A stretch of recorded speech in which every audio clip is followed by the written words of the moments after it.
સુરતના Sonal industrial estate પાસે એક વ્યક્તિને ચાલાકીથી લૂંટી લેવાની ઘટનામાં પોલીસે શાતીર રિક્ષા ચાલકની ધરપકડ કરી છે.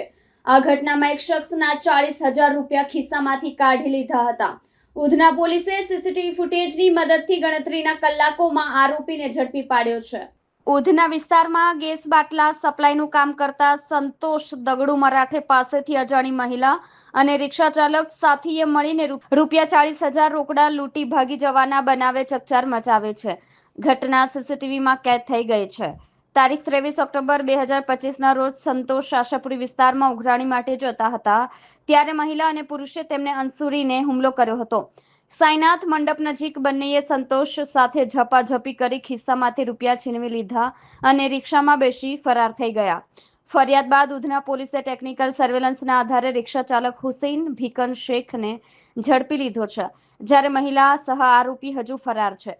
પોલીસે તપાસ શરૂ કરી છે કે ઘટનાની પાછળ કોઈ ગેંગ સંડોવાયેલી છે કે નહીં.